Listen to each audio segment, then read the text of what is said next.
Ravi, we can start now. Thank you, Shivam.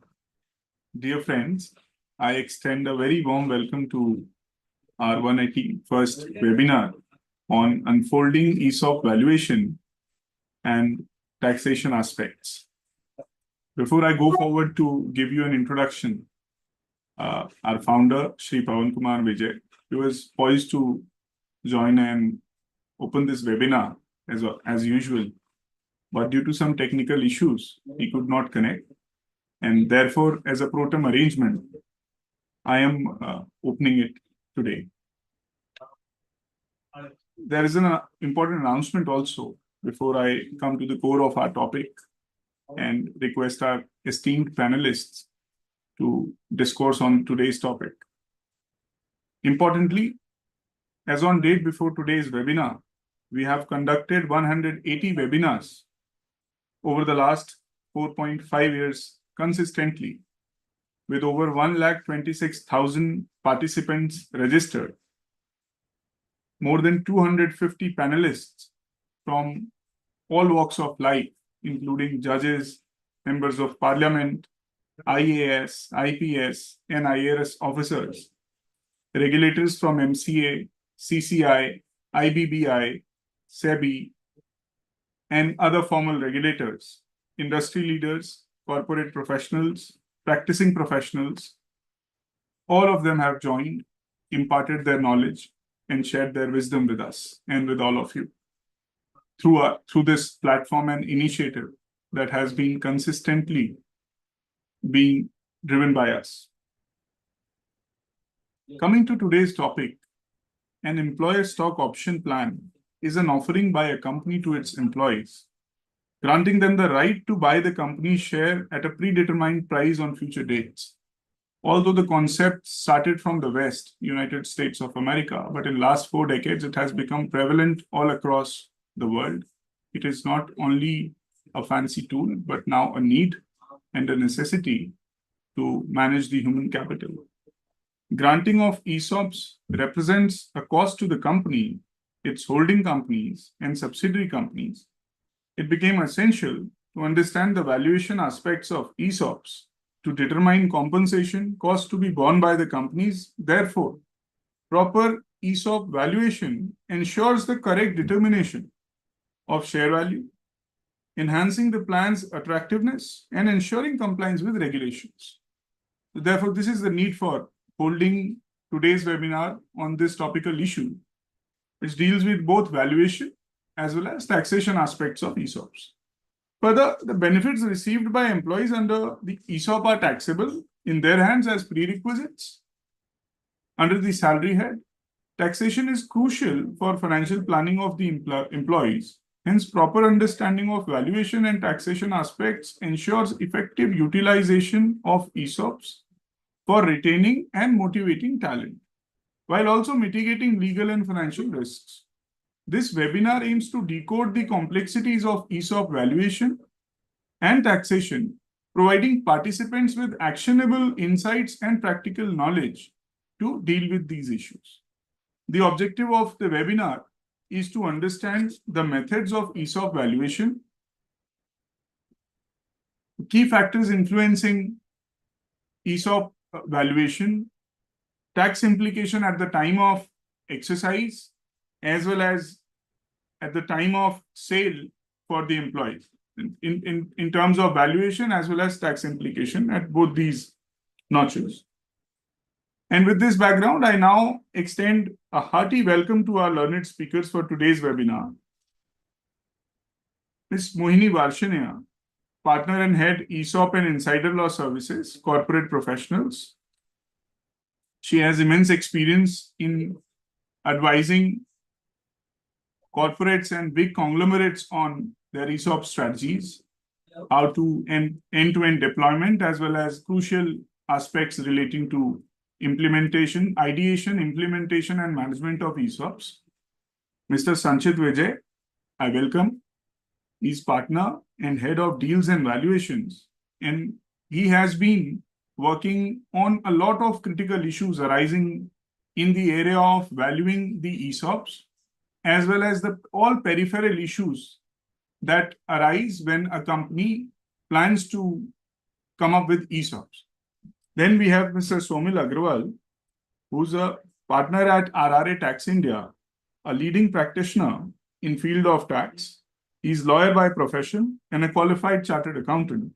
He is actively handling direct tax litigations and advisory in tax law. He's involved in several complex tax litigations that are of national importance and of seminal importance to the corporate sector, and interpretation of tax treaties, transfer pricing provisions, and has argued tax matters before various high courts and even Supreme Court, having wide ramifications. So I welcome all of you, and I welcome all those who are arrayed in the audience. And therefore, I now request Ms. Mohini Varshanaya give us the insights on ESOP, the concept, and the ESOP valuation, followed by Mr. Sanchit Vijay. So over to you, Mohini ma'am. Yeah, thank you, Ravi. Ravi, can you, Shivam, can you please just remove this image? Yeah, thank you.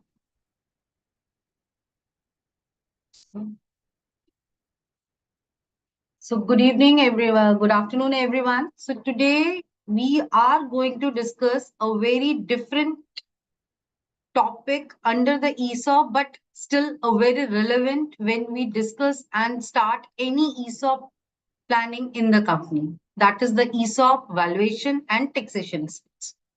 In the earlier webinars of ours, with respect to the ESOPs, we have covered many a times and discussed on types of the ESOPs, the units available, the life cycle of the ESOPs, the regulations applicability on listed, unlisted. All these we have discussed, and including the industry practices as well. Today, considering and the type of the recent judgments coming nowadays on the taxation aspects and the ESOPs for an employee, and the various GST issues with respect to the holding and subsidy and the accounting issues on this ESOPs, we felt a need today that we should discuss on this important topic under ESOPs, which is valuation and the taxation, including the accounting part on the companies. So to start with on this particular topic, before we directly jump into what the valuation and the cost is, first we just give a brief on that what exactly the ESOPs are. So ESOPs basically are the units, or we can say it's through a scheme we are giving, the companies are giving options to an employee or an ownership right to an employee that will be converted into equity at a later date. Here, the important is that because it's a tool for retention, motivation, and wealth creation, the price for these units and these units or the options will be determined today, and that price is fixed for the employee, which the employee at a future date uses to pay the exercise price. So that's the price we will be determining today. And this price is very crucial and very important when we discuss on the valuation and taxation aspects on the ESOPs. Generally, in the companies, one option is equal to one equity share. So when we are discussing on the various aspects, so just we can consider one option is equal to one equity. Yes, there are certain exceptions to it in the stock appreciation rights or so, but for the ease, we can consider one option as one equity share. So what are the objectives when we launch any ESOP scheme in the company is? Yeah, definitely to motivate the employee, because ultimately today we are fixing the price and the employee will be getting a gain when he actually be exercising. So this is the wealth creation. So it helps them to motivate because they will be getting a part of the wealth which they are creating from their own efforts. Certainly, because it's a part of nowadays a compensation of an employee and the terms and the multiplier growth of the companies nowadays. it helps the employee to get it retained in the company through the equity participation. And yes, because the employee become the owner on the this company, that means they are the shareholders now. So it gives them the a sense of ownership feeling with the company. And also it can be used as a additional deferred reward, because today what you are be giving, the companies are deferring those depending upon the value which the company will attain in future, and then it will be paid from that contribution which they are giving through the wealth appreciation in the company's value. So these are the some few objectives which we consider any employee benefit scheme comes in the company.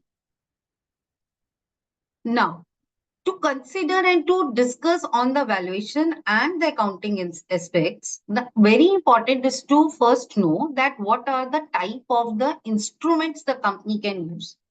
So the company issues the stocks, ESOPs, and the various forms are employee stock options, restricted stock units, stock appreciation rights settled in equity, and the stock appreciation rights settled in cash. Broadly, we can cover and summarize it in two basic models. The first is equity-based plan, and the second one is the cash-based plan. Valuation and the accounting is very much dependent on the life cycle, and to understand it very clearly, the life cycle of an ESOPs will be very much clear to the persons. Now, what are the various life stages in the life cycle of an ESOPs are? The first is the policy creation, when the company set aside a pool of the equity shares for an employee and design the policy for it. So that is the first stage. The second stage from where the employee gets involved, that is the grant. And in this grant stage, the company is giving an offer to an employee, mentioning the number of the options which is being offered to them with the terms and conditions that at which the employee become eligible to get the equity shares in the company. That is the first stage, grant. The second stage, the next stage comes to is the vesting. And in the vesting, the employee receives the benefit of a grant. That means the grant which is being given at the previous stage will now vested in his hand, because he has fulfilled the criteria and the conditions which he is supposed to and mentioned in the grant letter. So that is the second stage, vesting. Till the grant and the vesting, these are the only options. These are not the shares. The next stage comes is the exercise. In the exercise, employee exercises vested right and convert these options into equity. So that is the next stage. Now, after exercise, the stage comes for the allotment, wherein the employee will be getting the equity, and the company is issuing the equity shares to their employee.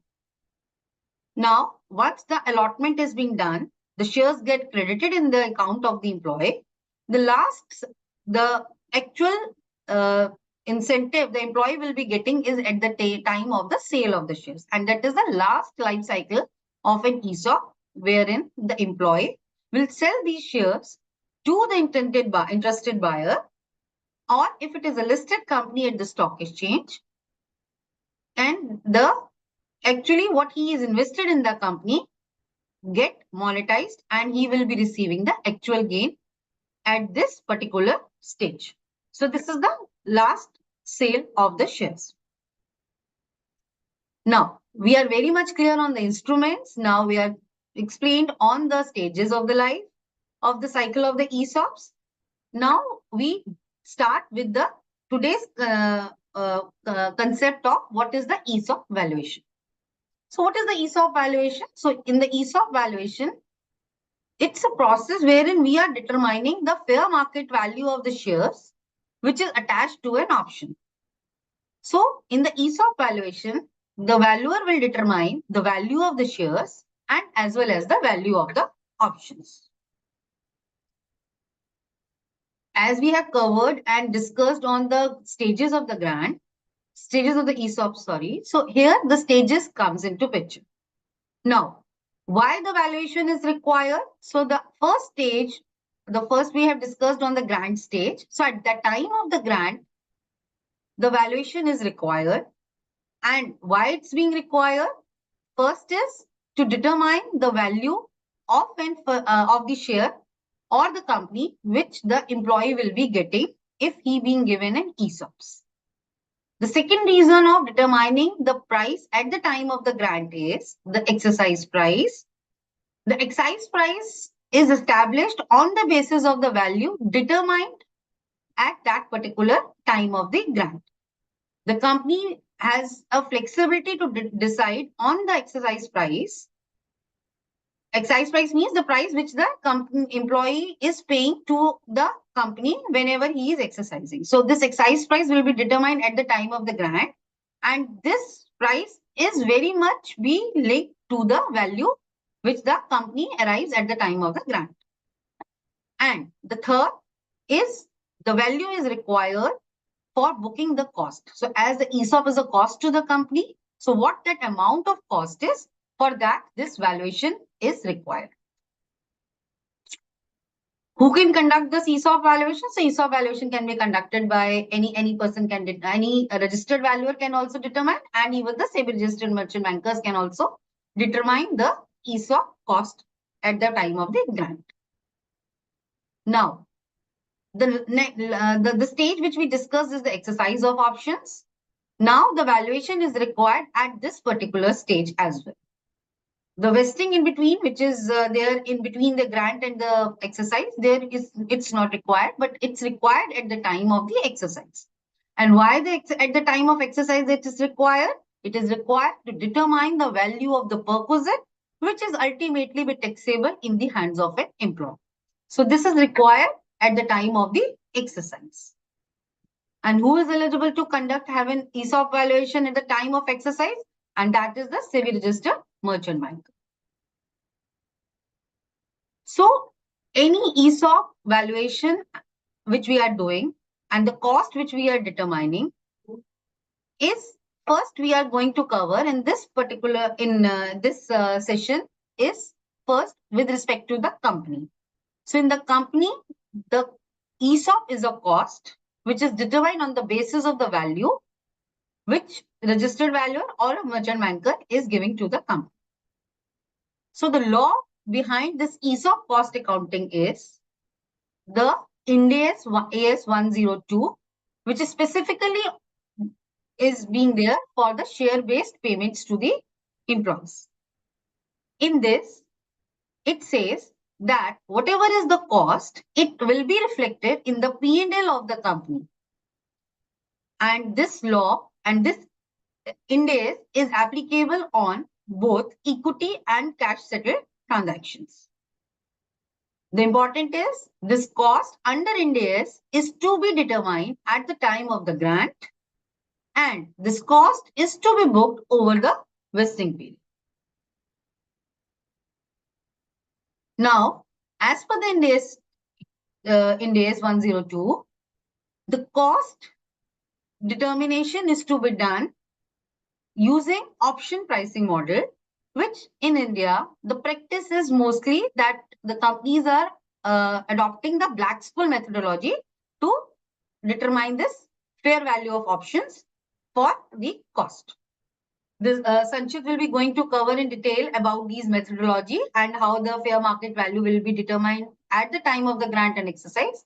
So this is the basic law which I'll be discussing in this particular session. Now, the cost which you have booked in the company's P&L, the other important point is to consider is and to know is that what are the income tax provision under this? So under the income tax, ESOP is recognized as an expense and the companies can claim it under section 37 of the 37 subsection 1 of the Income Tax Act. Yes, nowhere found in the income tax in the corporate part that ESOP is very specifically being written as that you can, it's an allowable expense. But through various judgments of the High Court, being the cost which is accrued, which is being there for the retention of the employee, and like an employee compensation, it's allowed, though it's a notional expense. There is no cash outflow when you are booking this cost in the company's P&L. But so that's the reason the judgments are there of the High Court in the various companies' cases when it's being recognized as an expense, and the companies are nowadays are claiming it as an expense in their P&L when it comes to the taxation of the companies. There are various regulators like bank, RBI, wherein even the RBI has recognized that banks, while giving the ESOPs to their MD, their whole-time directors, their market risk takers, CEOs, whenever they are giving the ESOPs, they have to mandatorily value these ESOPs using the Black School methodology. So they have very much clearly mentioned the methodology which the banks has to use when they are giving the ESOPs to their particular specified category of the employees. So this is with respect to the company's corporate side. Now we cover the second part of the ESOPs, that is with the next stakeholder, that is the employee. So in the employee, because it's an expense in the hands of the corporate, so on the other side, in the hands of the recipient, that are the employees, it's taxable. So now again back to the stages of the life cycle of the ESOP. So for an employee, the two stages are very important when it comes to the taxation. So first stage comes to the exercise. So at the time of the exercise, it's being taxable as a perquisite. So now in this slide, I'll be talking about the ESOPs which are settled in share, equity. Wherein these are not being settled in the equity, there is a different different taxation when it is being settled in the cash, which I'll be covering in the next slide of ours. In this slide, we are discussing on the share-based payments. So in the share-based payment, there is a double point of taxation. And in this, at the time of exercise, the first point is the time of exercise, and it's being taxed as a perquisite in the hands of an employee. And the second taxation point is the capital gain, when he is actually be selling the shares. So first perquisite tax he is paying, and second time when he is actually be selling, he is paying the tax over the capital gain which he has earned upon the selling of the shares. But when it comes to the cash settled schemes, in the cash settled schemes, it's only the one point and the single point of taxation, and that is the perquisite tax, because it's being received like a bonus ex gratia. So here, whatever the amount he is receiving from the company, it will be net of taxes he will be getting. The charging sections of the income tax in this are the section 17A, wherein it's being specifically written in the perquisite definition, the value of any specified security or sweat equity allotted or transferred directly or indirectly by the employer or former employer free of cost or a concessional rate to the cessee. And in the specified security definition, they have included the options issued to an employee under an ESOP plan. And they have mentioned that the taxation point is when the option is actually exercised. So the exercise is the stage wherein actually he be exercising his right and getting that equity, because it's the ESOPs are not the compulsion on an employee that he must have to take those shares. It's an obligation. If they don't want and to invest and to take the ESOPs and to convert it into equity, they are free to do so. So that is the reason it's not being taxed at the time of grant and the vesting. It's being taxed at that particular stage when he actually be exercising and getting the shares in his account. So the stage of the taxation in the hands of employee is when the option is exercised. Now, the stage is very much clear that when the option is exercised. Now, important is what is the value of the perquisite and how to determine the value of the perquisite, and that being given under the rule 3 sub rule 8. where it's being clearly mentioned that the fair market value is being determined at the time of the exercise. The fair market value of the shares of the company, which is listed and traded at a recognized stock exchange. Then average of opening and closing price of the share on the same date of the exercise is being considered as the fair market value. And the second, where the company is not listed, then the merchant banker will be determining on a specified date the fair market value of the company. And the value ultimately of the perquisite comes to be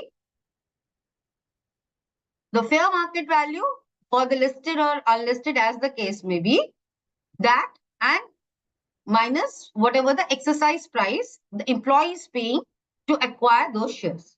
So that become the perquisite, and that will be added in the salary of the employee of that particular month, and the employee will be paying the tax in the bracket, individual bracket, wherein he falls to. For example, if the excise price is 10 and the market price or the fair market value of the company at that time of exercise is 30, then the 20 is the difference, which is a perquisite. And if he falls in the 30% slab bracket, simply it comes to 6. So he is paying 10 rupees as an excise price and the perquisite tax as a 6 rupees. So that is the determination of the perquisite in the hands of an employer. And that is the first level taxation. Second level taxation comes as a capital gain. In the cash settled schemes, this is the only stage where he is paying the tax. So if he is receiving 20 as a 20 per unit as a cash, then he will be paying 6 out of this as a tax, and the remaining net 14 rupees he will be getting in his account as an incentive or as the appreciation which he has earned over these units. So this is how the first point of taxation is being done. The second one, the second stage comes to the capital gain at the time, and that is being determined at the time of the sale of the shares in the market. Now, again, at the time of the sale, the important is the sale price and the fair market value, which was on the date of the exercise of option. So here we are not taking the base while calculating the capital gain. The exercise price which he has paid to acquire the shares, here the difference between the fair market value as on the date of the exercise of option and the sale price, that is being taken and considered as the capital gain in the hands of an employee. And depending upon the that when he sells those shares, and when he sells, so he is free to sell the shares which is being credited in his demat account. So the taxation depends upon the short-term and long-term capital gain. And in case here also there is a difference between the listed and unlisted shares. So if it is the unlisted shares, then if the shares are being held for less than 24 months, it becomes a short term. And when it's being held for more than 24 months, it becomes a long term. And for the short term, the tax rate is as per the individual slab rate. And for the long term, in the unlisted category, it will be 20% if indexation benefit is there and 10% if no indexation benefit is taken. In case of a listed shares, in that case, the period of holding is 12 months for determining the long term and short term. If it is being held for less than 12 months, it's a short term. If it is being held for more than 12 months, it's become long term. And the rates are, if it is being short term, it's 15%, and the rate of tax in case of the long term, it is the till 1 lakh, it's exempt, and over and above 1 lakh, it's 10% without indexation benefit. It's for the shares, because ESOPs are again the shares when you are selling it. So the same law is applicable on the selling of the ESOP shares, which is applicable on the selling of the normal shares, which you have not, other than the ESOPs which you have acquired. So the same rule applies here with that.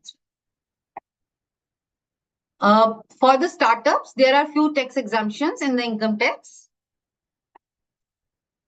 Startup, before we come to the employee exemption, it's very much important to know who all are the startups. So yes, the startups being recognized by the DPIIT, and in this the eligibility criteria is 100 crores, consider a startup for 10 years from the incorporation. And these are they are under the innovation, and they are for some not found by splitting or reconstructing any existing business. So these are the criteria for the startup recognition. But the important is to know here is that what are the exemption for the employees of these startups. So they have in the budget 2020, some relaxations have been given for these employees, and that is for the payment of the perquisite tax. What the exemption is, that it's being allowed that they can defer their tax, defer the payment of the tax at a later stage. And what is that later stage is, they can defer up to the period of 5 years from the date of the exercise, or until they leave the company, or when they sell their shares, whichever is earliest. So this is the exemption given, or exemption, we can't say exemption, this is the provision of a deferment for an employee of a startup, that they can defer the payment of their perquisite tax for this period. So this is very much important for an employee of the startups which are recognized by DPIIT. The last but not the least, nowadays the companies are operating not only from India, from every corner of the world. So, and as per the Indian law, the companies are free to give the shares even to the employees who are foreign resident. And foreign resident also, there are employees who are working in India for a certain time, and the companies are sending them for their next projects or the ventures outside India. So in those cases, what is the treatment of the tax in that case?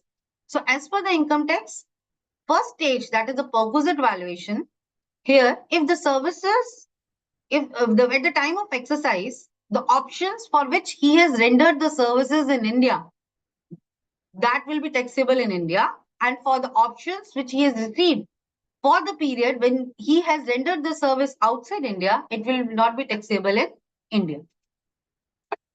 And in case when it comes to the sale of the shares, so that means the capital gain, because it's the sale of an Indian shares, so it's taxable in India irrespective of the tax resident status at the time of the sale or the exercise of the options. But however, the person can claim a relief in accordance with the double taxation avoidance agreement of his country of residence with India. So this is a brief about the I have tried to cover the entire today's concept of valuation and accounting from the companies and the employee point of view. Now I am giving would like to call Sanchit so that he can start and give us a brief on the valuation part of the ESOPs. Thank you, ma'am. Before I call upon you, Sanchit, to take it forward, I just have few announcements to make to our audiences and everyone who's watching our webinar through YouTube and other portals.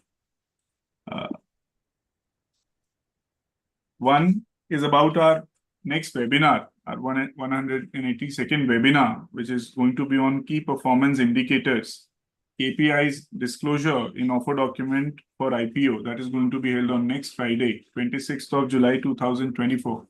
So this was the ordinary course announcement regarding our upcoming webinar. And next, a seminal milestone that we achieved today as an organization is that we celebrate 20th work anniversary of Mr. Manoj Kumar.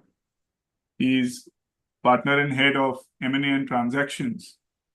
And I think words will fall short if I speak about his accomplishments and how he has nurtured all of us in this organization for these 20 years incessantly, fervently, and tirelessly. I would, without much ado, I would straight away come to what our founder has to say about him. He wanted to be here himself, but as I told you, due to technical issues, he's unable to join today. And as a pro tem measure, I am with you. Please bear with me as I read out what he has to say about Mr. Manoj Kumar. Today, Manoj has completed 20 remarkable years at Corporate Professionals. His contributions have been unparalleled in developing our office plan, strategy, business model, and client work. Because of him, we are where we are today. Manoj dedication, intelligence, meticulous nature, and professional excellence are invaluable. He's not only highly knowledgeable, but also down to earth, polite, and truly professional.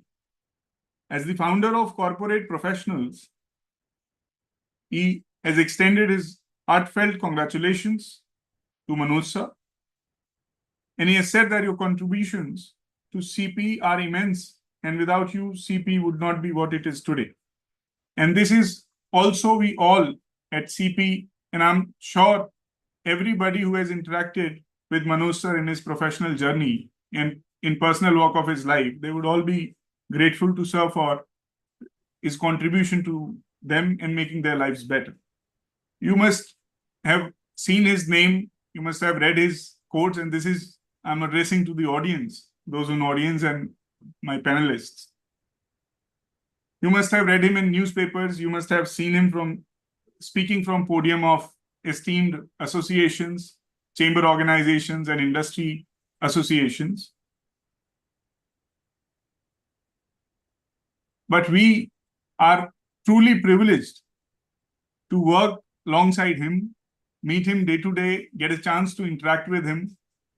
And we are constantly grateful to be under the light of his wisdom and knowledge. And we are so grateful, sir. Now, as Mr. I see on screen, Mr. Somil Agrawal has also joined. Welcome, sir. And now I will move on to Mr. Sanchit Vijay to share his insights on the valuation aspects and the nitty-gritties of it, the critical, the tussle that goes on, how much it will be valued, how it should be, what value should be arrived at, and what objectivity, what both the objective and subjective assessment that a valuer needs to do and the organizations need to take care of while while dealing with the valuation aspects of an ESOP. Welcome, Sanchit. Over to you. Thank you so much, Ravi, and congratulations to Manoj sir on completing his 20th work anniversary. So we'll talk about the ESOP valuation and the factors affecting the ESOP valuations. When do we require the ESOP valuation? What are the critical things, assumptions that we have to keep in mind while doing ESOP valuation? We have already gotten to know what exactly ESOPs are, what kind of ESOPs are there. Now, as we have understood the life cycle of ESOP, I'll critically mention that ESOP valuation, in a nutshell, is required at two stages during the entire life cycle of ESOP. First is at the time of the grant of options, and the second at the time of exercise of options. So at the time of grant of options, it is primarily a valuation done to book the compensation cost for the options that are being given to the employees. The fair value of the shares is determined by an independent valuer at the time of the grant of options. The second phase during the ESOP life cycle, which is at the time of exercise of option, which is a valuation which is typically conducted by a SEBI registered category 1 merchant banker. So let's look at both of them in detail, what the phase 1 and phase 2 of the valuation is, and who does it, and what are the things that we have to keep in mind. So for first, the phase 1, the ESOP for the grant purpose. This is a valuation certificate from an independent valuer, be it a registered valuer or a merchant banker, which has to be done before the end of the financial year, and it is required both by the listed entity and the unlisted entity. It doesn't matter what entity it is, which is mandated by Ind AS 102 share-based payments, so that the compensation cost can be booked in the financial statements for the ESOPs that were being given to the employees. When we are doing the ESOP valuation, the key elements for valuation for this compensation cost are these 5. First, fair value of the underlying equity shares, the volatility of the equity shares, expected life of the options given, dividend yield or risk-free rate. If I divide these 5 factors into 2 parts, The fair value of the underlying equity shares is basically determining the equity or the business valuation for the company. Why I said company? Because in case of a listed company, the price of this fair value of the equity shares can be determined from the market value of the stock exchange. But in case of an unlisted company, we would have to determine after applying the international valuation standards. The other four factors, key elements while valuation for accounting purpose and booking the compensation cost, are done through various option valuation that are there. Primarily the industry practice is to use Black-Scholes methodology. However, there are other methods as well, such as Monte Carlo simulations or binomial methodology. So let's look into a bit about what exactly is Black-Scholes methodology. So Black-Scholes is a option pricing model, which is usually designed for valuing the European style options, which means the options which can only be exercised at the expiration date.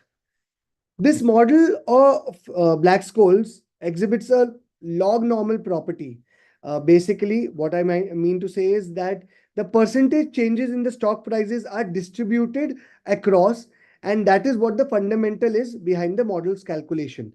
It's a formula-driven option valuation in determining the compensation cost of the ESOP options.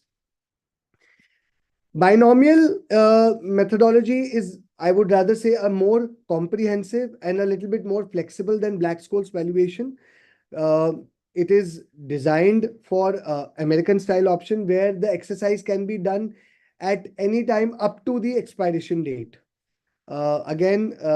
This divides the time interval, and the price of the stock option can move into either of the direction. As I said, it's a more comprehensive methodology for ESOP valuation. It takes into account various possibilities, creating multiple nodes for specific time interval. So this was all about the phase one of the compensation cost when booking in, for valuing an ESOP at the time of the grant, which can be done anytime up to the creation of the financial statements. The phase two is for the tax reasons when we need to do the valuation, which is at the time of the exercise. So the income tax says that a perquisite tax has to be calculated at the time of the exercise of the ESOP option, subject to the income tax rules. Only and only an unlisted company must obtain a valuation certificate from a category 1 merchant banker, which is registered with SEBI, which has to be done not earlier than 180 days prior to the date of exercise. It has to be done between those 180 days when the ESOP has to be exercised. The basic formula on how the valuation for ESOP of tax purposes is done is the FMV, which is the fair market value of shares on the date of exercise, as reduced by the exercise price of the shares at the time of the grant. This is what gives us the perquisite value of ESOP in a fundamental nutshell. As I mentioned earlier, only and only unlisted companies' price has to be determined by a merchant banker. For a listed entity, it is not required to be done by a merchant. The valuation is not required at the time of exercise. There were certain amendments which were introduced by Budget 2020 for startups, where tax is not payable when employees exercise their ESOP option. However, it has to be paid. It is payable actually until one of the following events occurs. The first event is 5 years from the ESOP allotment date, or the date when the employee sells the ESOP shares, or the date of the employment termination. Any of these events which may occur will trigger the ESOP tax perquisite to be payable. The eligibility criteria for a startup to be recognized to be exempted budget by 2020 are as follows. It should be incorporated as a private limited company or registered as a partnership firm or a LLP. Turnover should be less than 100 crores in any of the previous financial years. It shall be considered as a startup up to 10 years from the date of its incorporation. It should be working towards innovation or improvement of existing products, services, and processes, and should have the potential to generate employment or create wealth. An entity which is formed by splitting up or reconstruction of an existing business shall not be considered a startup. We'll talk about the ESOP valuation for foreign entities under Income Tax Act. So, as I said, that if a foreign entity is giving its the holding company's ESOP to its Indian employees, that is what attracts the purview of the tax perquisite as per the Income Tax Act. As I mentioned earlier, the fundamental of calculating the tax perquisite is the fair market value of shares on the date of exercise as reduced by the exercise price of the shares at the time of grant. In the case of a foreign entity, if an entity is registered in the United States, a 409A valuation is required to determine the fair market value of shares by a merchant banker as per the Income Tax Act. For foreign entities not based in US, we apply the international valuation standards for determining the fair market value of the foreign options. What exactly is 409A valuations and when do you need it?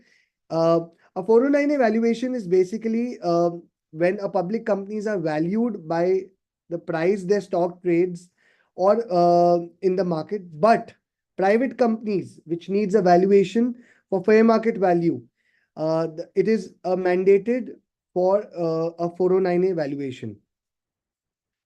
It is required. When do we need is it is required once every 12 months before issuing any initial common stock option or any material event that may happen in the entity. A 409A valuation is required before granting an employee stock option only in case of a foreign entity to establish a fair and transparent foundation for the employee options given to the Indian employees. It has to be typically be done within 12 months and to be done every year within these 12 months. It is a good governance and best practice to conduct 409A valuations.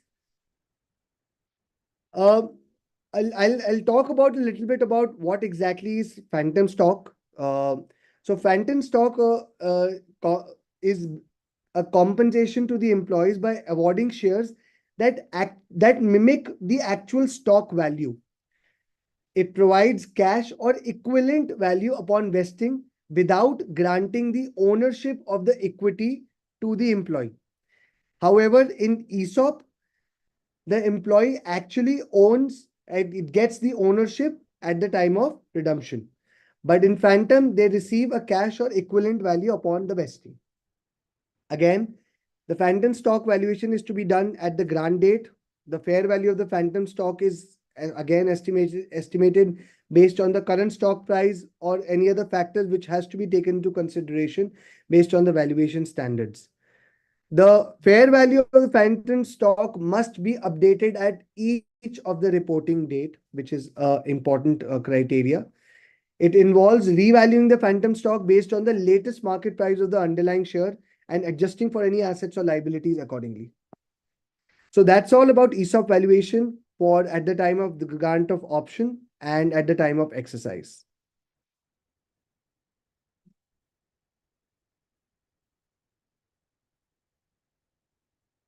Ravi?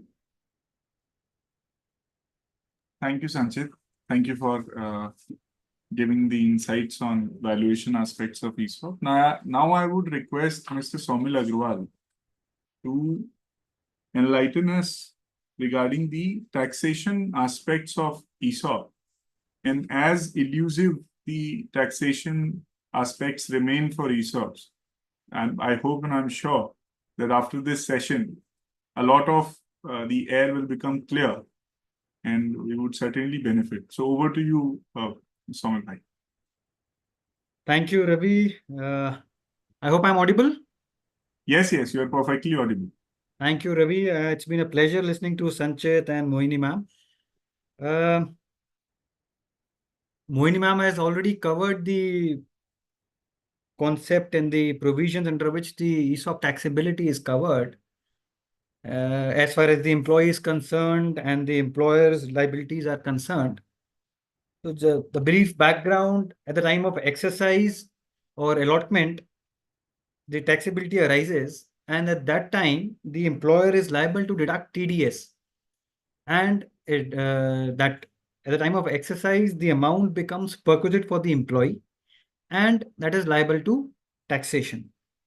The employee is required to show it in the return of income, and one has to also plan the advance tax liabilities installments accordingly. Now, the slide is in front of everyone, taking upon the controversial issues which have been there over the years in the ESOP taxation. Now, the first and foremost issue was whether as an employer, whether the company would get deductions in respect of the discounted amount on which shares had been issued. So, as we had the example, say the ESOP options, the exercise price is 0, fair market value on the date of exercise is 100. So 100 is what the perquisite for the employee. Now the question arises for a company whether this amount is allowable as deduction under section 37(1) or not. Now the revenue takes the position that this is a capital expenditure. They tend to make a corollary with the allotment of shares to an outsider. So the amount which one expends on that account is a capital expenditure. But denying or negating such argument, Honorable Bangalore bench, special bench of the tribunal in the case of Biocon that we have already mentioned here, and Honorable Delhi High Court in Lemon Tree Hotels, they have held that the expense is to be allowed as deduction under section 37(1). Now the rationale behind is this: when this argument was taken up by the Honorable Court, taken by the revenue, they said when the capital is being raised, it is from an outsider, that's a different matter. This cannot be equated with this concept. In the case where an employee is being given the shares at a lower price, the company, the main purpose, as discussed by Moini ma'am, the main purpose behind all this is that to keep the continuation, to keep the to give good resource, effective employees in the company, and to have that to earn, ultimately to earn better profits. So the court held that ultimately this aspect is primarily, this expense is primarily to retain good employees, to retain the employees for a longer term, which will ultimately benefit the company. And that is why the expenditure, the discounted premium on which the shares are issued, have been held to be a revenue expenditure and allowable as wholly and exclusively for the purpose of business. Now, another aspect that joins this issue is that generally, say, Indian company came out with a scheme and came out with the ESOP, and they issued shares on the exercise by the employees. Now, coming in a matter, talking about a matter wherein the ESOP plans, which happens in a number of cases, the ESOP plan is brought in by the parent company, whereas the shares are issued to the employees of the subsidiary company. The same parent company is outside India, a foreign company, and Indian subsidiary is the employees of that subsidiary are getting the shares.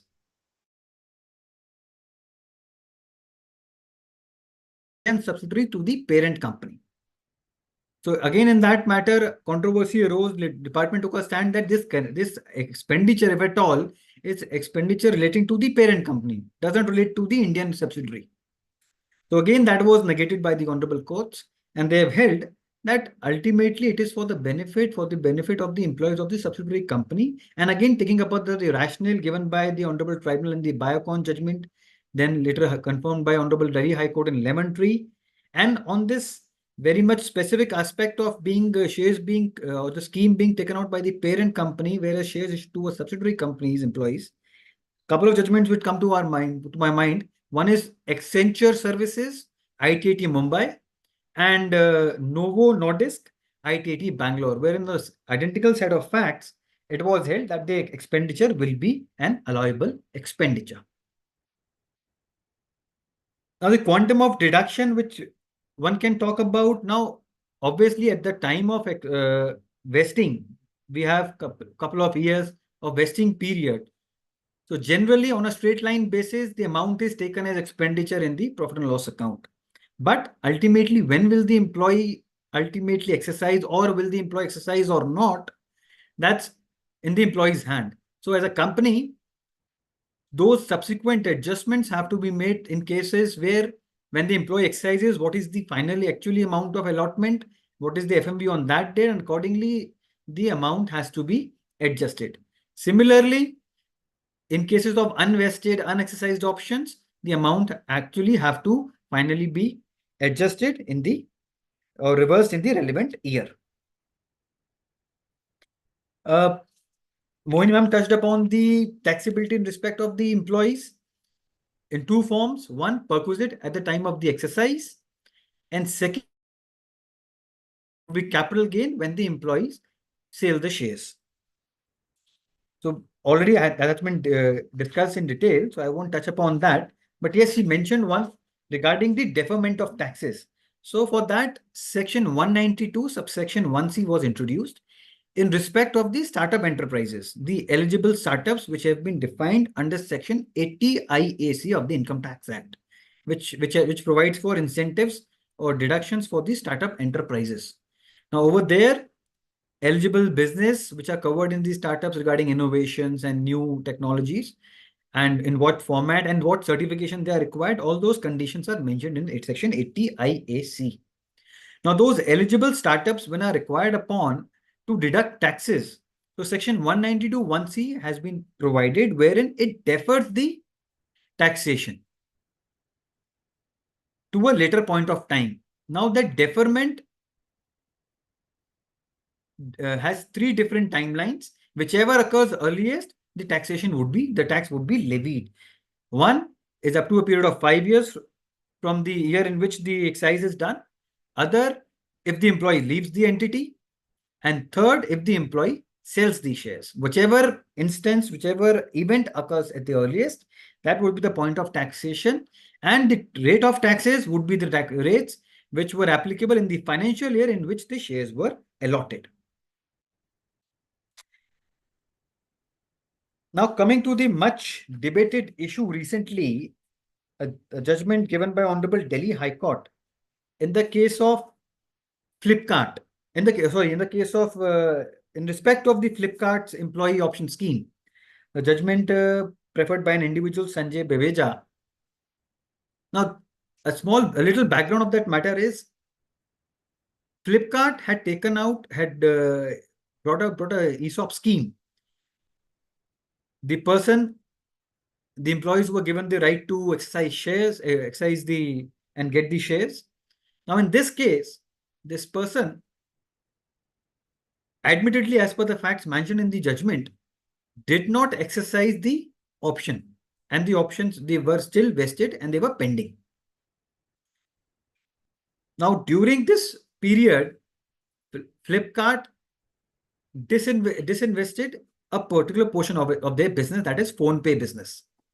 And accordingly, the valuation of shares went down. Now, on account of this, Flipkart came up with a one-time payment to compensate the employees in respect of the loss of valuations. Now, this person, on getting this letter that he would be receiving this amount, a letter was given by Flipkart in which it was mentioned that it would be subjected to TDS. Now, the question arose that what is the nature of amount being received on account of one-time measurement, one-time payment on account of the loss of valuation. So the person applied to the assessing officer under section 197 for a nil deduction tax certificate, which, as we all expect, was denied. And the department took the position that this amount constitutes perquisite under section 17(1) subclause 6. That it is on account of the ESOP being received, and that is why it will tend an amount of perquisites and liable to tax reduction at source. Now, this gentleman approached the Honorable High Court by way of a writ. In the judgment of the Honorable High Court, all these facts, this factual position has been admitted that And the most important aspect, that the shares, the options were never exercised. It was still pending. That is a very important aspect. And that is why this judgment is on a different and a different the Honorable Court, while reading the interpreting the literal provisions itself, held that the definition, the computation of the amount to be taxed as perquisite in the provisions of 1716 itself provide that the option should be exercised. Since that was not there, and admittedly the option had not been exercised, they were only vested and still pending. So the Honorable Court has held that it will not tantamount to perquisite.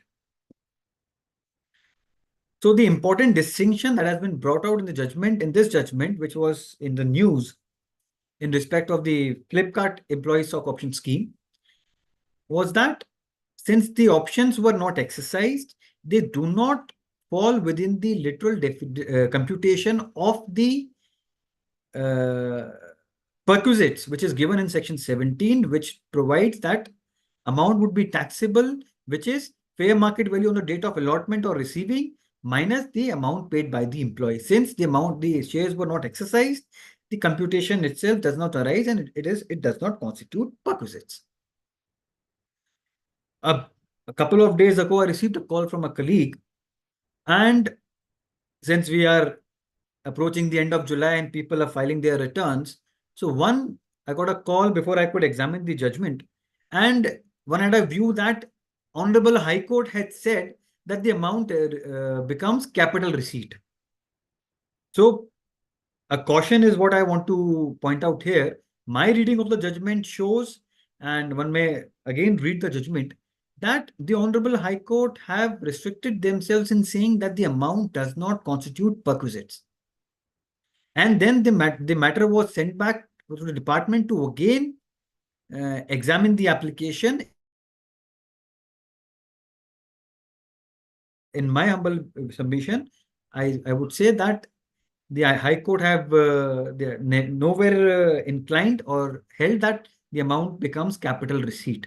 Yes, one may take a position by referring to the Empire Jude judgment and all those other judgments, that since it is a one-time measurement, one-time payment, and that too in respect of a capital loss of a capital asset, so one may argue that it would constitute capital receipt. But yes, I would only say a word of caution that the judgment of the Honorable High Court nowhere lays down this proposition.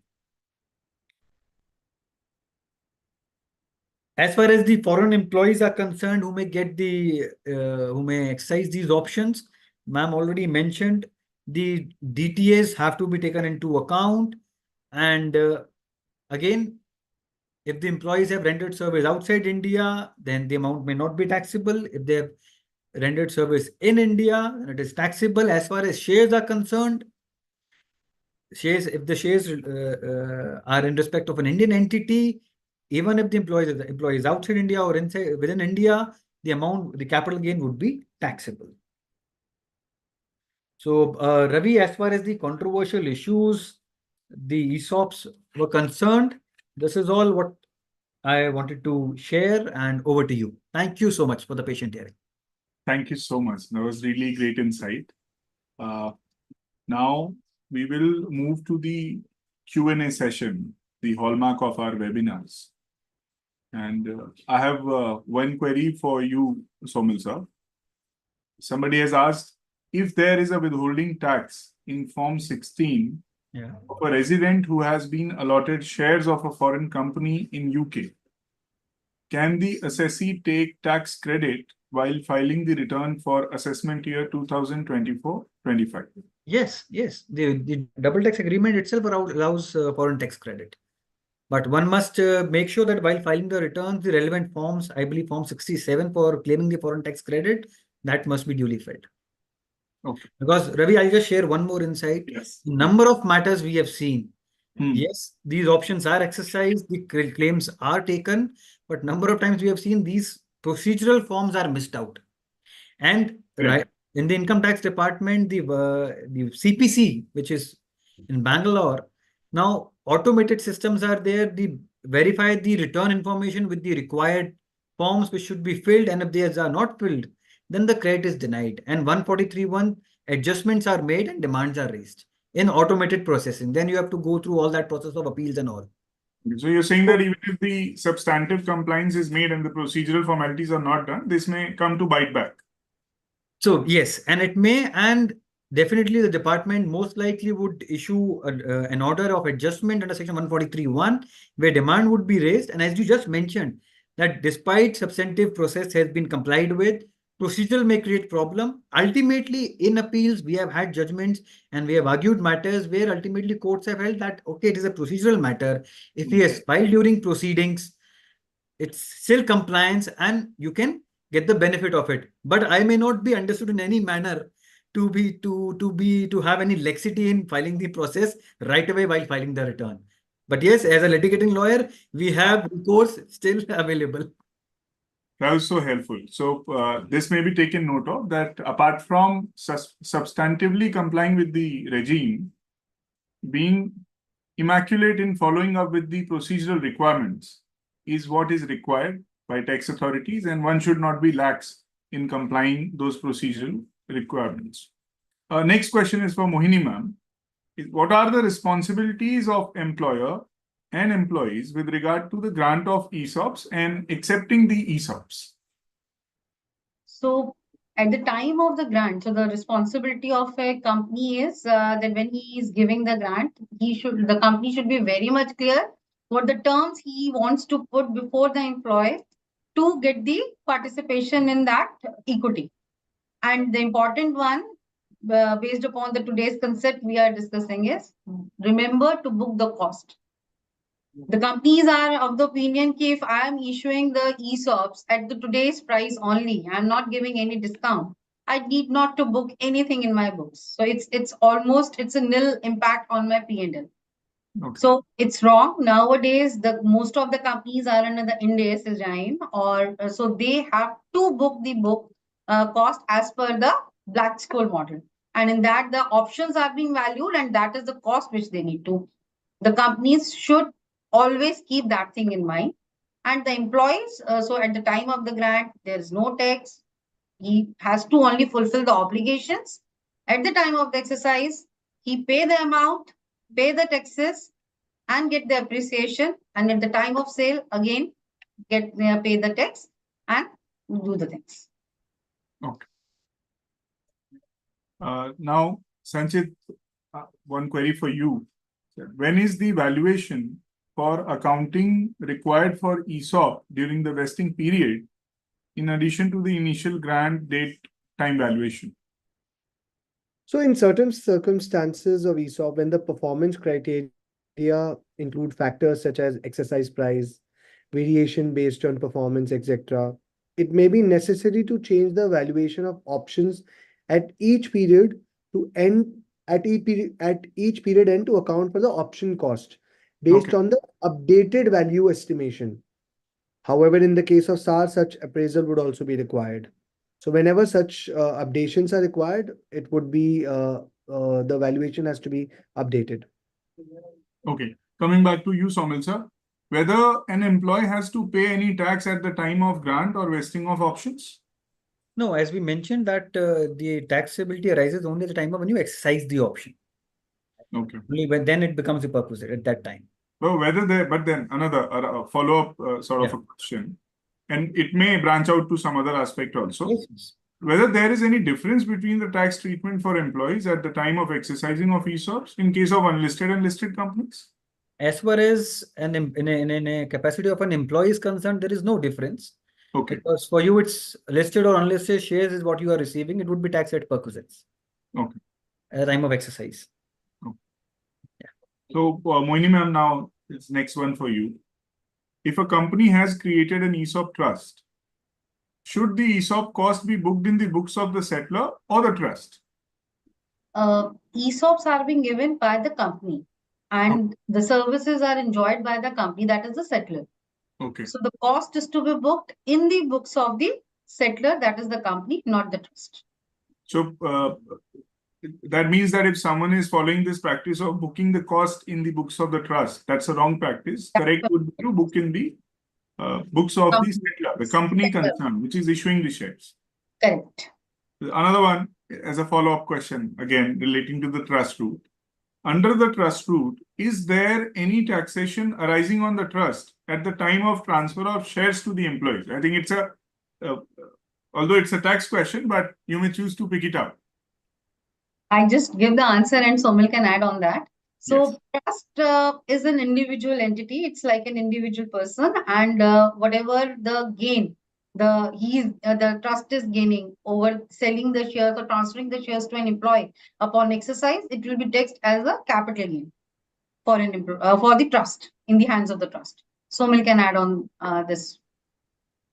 I agree with what ma'am has said, and we can go ahead. Okay. Because we once we get into the trust things, we might lose up all the Q&As. Okay. But at appropriate juncture, please guide us on this these integrities of. Yeah, I'll definitely interject. So, another question for you, Somil sir, is whether the tax calculated at the time of exercise is treated as a perquisite or capital gain in the hands of the employer. At the time of exercise, it would be perquisite for the employee, part of the salary. Okay. Sanjit, next question for you. Is SAR valuation different from ESOP valuation? So a registered valuer shall do the value at the time of the grant to account for the ESOP cost, and a merchant banking does for the taxation purpose. SAR valuation gauges the increase in company stock over time, granting employees a cash or stock bonus. It focuses on stock appreciation for employees' incentives, while ESOP is concerned with the equitable distribution of company ownership to the employees for retirement benefits. So that's what the fundamental difference is there. Okay. So is a valuation required for ESOP and SAR at each period end, or it is just one time? So in certain cases of ESOP where the performance criteria, as I mentioned, includes such exercise price, it is required at the time of the grant of options. Okay. Because we'll have to ensure that the cost is booked in the financial statements. So it's not such as at the period end, but only whenever the ESOPs are being granted. Okay. Thank you. There can be said that grants are being done at multiple period or multiple times during the year. So it's not very important to do it every month. Usually, an industry standard is that we take a block of, let's say, 6 months as an industry practice and take that underlying price for calculation of valuation for the 6 months block. Well, that is really seminal, and it must benefit the ones in audience who are listening to this, because this you're telling is an industry practice to make a block of 6 months and do it so that it captures the entire 6-month period. Correct. Mohini ma'am, coming to you now. If the loan is given by the settler to the ESOP trust, then how will the loan amount be recorded in the books of the settler? As it is a loan, so it's being recorded in the books of the company as the that it's providing the loan. So trust will become a debtor against that loan, and it will be settled whenever the trust is paying back that amount to the company. Okay. So now we have got questions in the chat box also, and I'll come back to the other questions. But one, Miss Lavina Parekh is asking, other than banks, and I think Sanchit, this is for you because they're talking about Black-Scholes. Other than banks, is Black-Scholes method necessary? So it's not necessary, but however, it is the most widely used methodology. Again, depending upon what kind of ESOP scheme, what are the basis of options, if there are any more categories, the time interval, depending upon the complexity of the ESOP scheme, we choose a suitable method. However, Black-Scholes for a classic ESOP valuations or option valuations, Black-Scholes covers every aspect. And until otherwise advised by the company that they would have to use any other method such as binomial or Monte Carlo, depending upon the complexity of the scheme. We would like to know more about these two methods as well. I'm just hoping people ask you the questions regarding these methods also. Coming to you, ma'am, when an employee of a subsidiary company, Mr. Tarak Shah is asking this question, when an employee of a subsidiary company exercises ESOP, where the tax on perquisite is to be paid to subsidiary company or holding company from where the ESOP has been granted. You are an employee. If the employee is of a subsidiary company, so the tax TDS is to be deducted by the employer. That is a subsidiary company. So employee has to pay the tax to the subsidiary company, and he will be depositing it to the authorities. Okay, thank you, ma'am. Coming back to you, Somil sir. Tax on ESOP, and this is being asked by Mr. Rajendra Vaishya. Tax on ESOP will be paid on exercise date by employee, or it will be treated as perquisite and added to his salary, and tax will be paid by him over balance period month of the financial year. No, perquisite would be a one-time thing. So once you receive it, ultimately it would go in your annual return. Okay. And it would be part of your taxable income for that year. Okay. Only thing that you have one must see is at the time of when you receive that perquisite. So accordingly, one must plan their advance tax installments accordingly. Otherwise, you will have to bear the interest. That one must take into account while planning the returns and planning their taxes. Okay. Okay. Thank you. And just the question which was earlier there regarding whether ESOP is received either from a subsidiary company or the foreign company. Correct. I believe just to supplement what Mohini ma'am said, if the foreign company gives you these shares, then they deduct taxes. Ultimately, responsibility is on the employer. So if they deduct taxes, you will get the foreign tax credit as per DTA. And the Indian company deducts taxes, they'll pay to the Indian government, and you will get the credit as per Form 16. So that's what I wanted to supplement. Well, that simplifies it a lot. Now, again, this is another question, and I do not know to whom out of you three it belongs to, but please, please pick it up appropriately. Can different prices be fixed for different employees based on position? I think it belongs to Mohini ma'am primarily because they're talking about ESOP price. Right. So ESOP, company is free to determine the exercise price. So it can fix the different price for the different employees. That's not a challenge as per the law. That is allowed. We can do classification amongst the employees so far as pricing is concerned. Yeah. Only the condition is which the limit of the discount you can offer is which you have already passed through the shareholders. So whatever the shareholders have approved you, up to that level only you can give the discount. Between that, you can pay. So if suppose the shareholders approve a discount range of say 25% or 30%, within this range, I can give somebody 5%, somebody 15%, and somebody 30%. That classification I can do. That classification. Now, the next question is being asked by Mr. Debyendu Guha.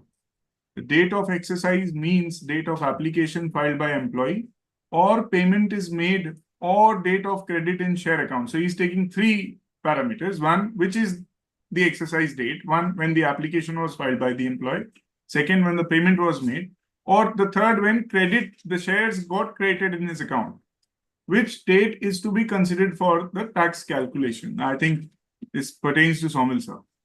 So to my mind, date of allotment of shares is what is the main aspect. Whenever the shares are allotted, that would be the time when the perquisite would arise. Mohini ma'am, if any other view or someone Yes. add on. It's very much correct that the payment liability arises on the date of the allotment. But income tax is what the value on which you are going to pay the tax, that will be freezed on the date of the exercise. Okay. Okay. Perquisite would arise when you were allotted the shares. Yes. The valuation is on the anterior date. Okay, because on that day. It is on the share, and when you become the owner of the share, that is only on allotment, and therefore that benefit of perquisite becomes concrete at your hand. Yes, yes. Then the next question is from Mr. Rajendra Modi. He's asking, what are the disclosures in the financial statements for ESOPs given to Indian employees by Indian company for ESOP of a foreign holding company, Indian company following accounting standards and not Ind AS? I'll repeat it again. They're asking about a situation where ESOPs are given by an Indian company to their Indian employees, and this Indian company is implementing this ESOP scheme of a foreign holding company. And the shares are also, the share as a subject matter of ESOPs are the shares of this foreign holding company. So they're asking what disclosures are required to be made in the financial statements for this purpose. What I think in this there is no disclosure per se is required in terms of the option movement, but with respect to the cost which he is booking for the employees, to the extent the employees are their employees, the Indian subsidiary employees are covered under those foreign ESOP scheme. They have to disclose that cost, and in the notes of the accounts, they have to properly mention about that notional cost which he is incurring and paying to the holding company if that is the case. Okay. And then period of holding, this is another independent question again by Mr. Neeraj Modi. Period of holding shall be reckoned from the exercise of option or actual date of allotment? I think it's for me, it's the actual date of allotment from where the period of holding will start. So, Ravi, that's the same question which we just discussed. It's a different phrasing of that. It would start from the date of allotment. Yeah. Thank you. Then I'm coming to another question is, if a company has issued grants in every month, how frequent fair valuation be done? As every month valuation cannot be done. In other words, how many months particular valuation report is valid? Some say 6 months, some say 1 year. Please clarify. I think Sanchit, you answered this already, but there's a question. If you would like, I would break it down.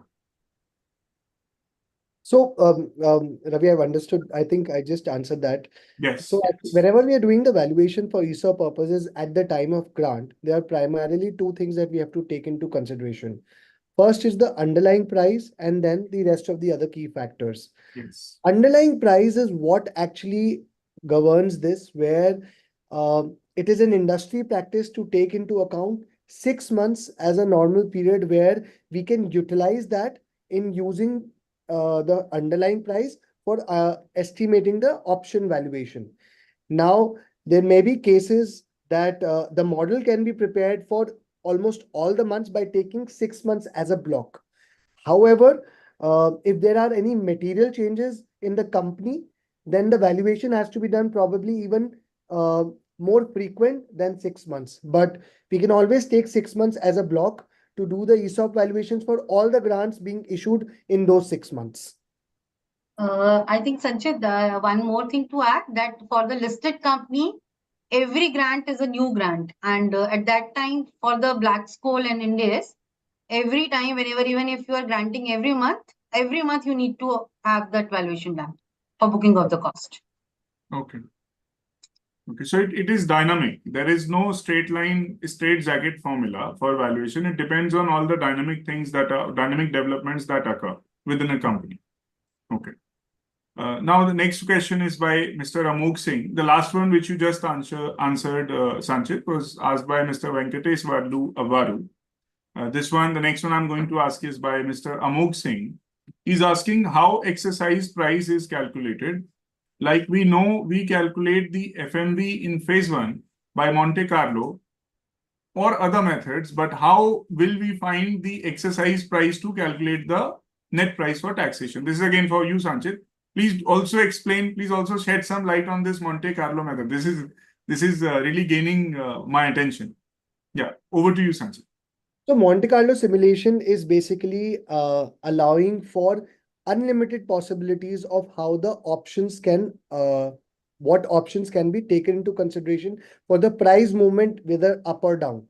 Okay. The Black-Scholes take a equitable distribution of the pricing. Okay.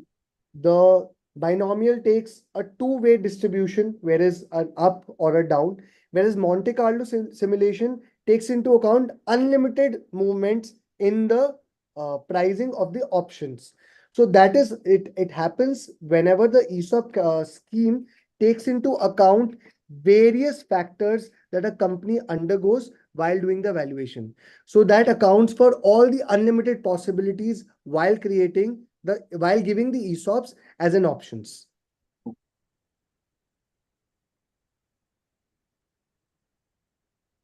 Another question is, in case of a company not being startup, perquisite tax has to be paid at the time of exercise of the option. This results in huge tax burden for employee. How to mitigate this? I think this is more on the policy framework. And I think I see Somil sir smiling. So would you like to say something on this? I believe apart from startups, there is no other deferment available. Either you don't exercise, that's the only way to mitigate it. Otherwise, I don't see. Moin, if you want to add something. I would just want to address Mr. Venkatesh Varlu that this falls under the domain of policy framework. The existing legislation does not extend the deferment benefits as spoken by Somil sir to companies other than startups. So therefore, we leave it at that. Next question is, in case of options allotted by a foreign parent company to its Indian subsidiary company, how the financial transaction happens between parent company and Indian subsidiary? Will parent company raise invoice or debit note on Indian company for charging the employee cost, as this cost belongs to Indian subsidiary? How expenses treated in Indian books? Moinam, you want to go or should I?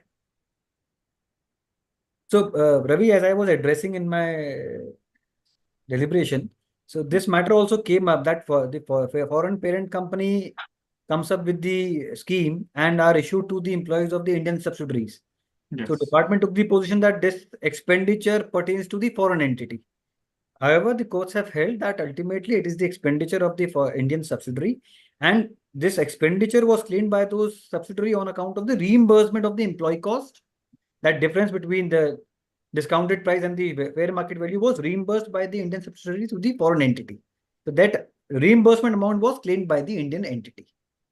So this differential, the employee cost, would be claimed by the Indian subsidiary as an expense, which would be an allowable expense. Okay. Thank you. And relying on that Biocon judgment, again, couple of judgments I had mentioned. Accenture Services, ITT Mumbai, you'll get a good idea from that. Okay. So the querist may refer to the judgment from ITAT Mumbai in the matter of Accenture for further details on this. And I think fairly he has clarified on how to the taxation, how to treat the expenses in the books.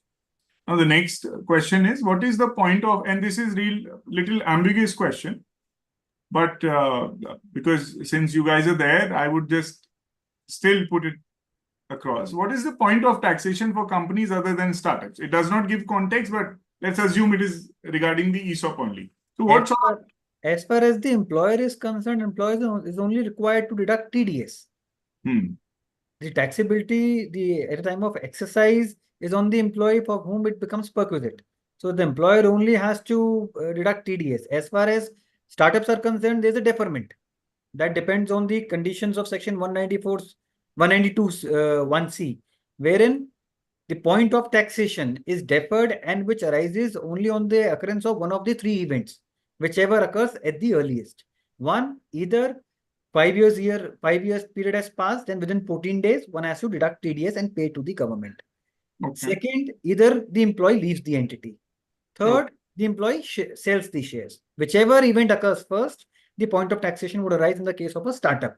However, in the case of other than startups, the companies, as soon as the perquisite is paid, the allotment is done, one has to deduct TDS and pay to the government. Okay, so you're saying in case of startups, the outer range of deferment is 5 years, subject to employee selling the share or leaving the employment. Yeah. And for others, it has to be at what point they have to deduct the TDS? Because the perquisite arises at the time of allotment, as soon as they are allotted, perquisite arises and they have to deduct TDS and deposit. Thank you so much. Moving on to the next question. In case Indian subsidiary employee exercise parent company's options, will it attract TDS at foreign country and how it is treated in India? So, Mohin Imam may clarify whether in this case, the Indian subsidiary would be issuing shares, or to my mind, the foreign company would be issuing shares. So being the employer, so they would be deducting TDS and deposit, or if it arises outside India, then foreign tax credit would be an issue. So accordingly, it would be treated as far as the employee is concerned. If it is issued by a foreign entity who deducts taxes in their country, then DTA would come into play, and accordingly they'll get foreign tax credit. And if it is the Indian entity that deducts taxes, then they would be obviously paying to the government and they'll get the credit. Correct. Ma'am, would you like to add something to this? No, if the employee is of the Indian subsidiary company, so he is getting this perquisite, this ESOPs by virtue of his service in the Indian subsidiary company. So I think the employer for that person is the Indian subsidiary, not the foreign subsidiary. So if the Indian subsidiary is paying the salary, so it becomes a part of a perquisite of in India, because the person is also servicing in India only. So the liability is on the Indian subsidiary, except might be the parent company will be paying. Then he will be giving the certificates which the person can come and claim in India as well.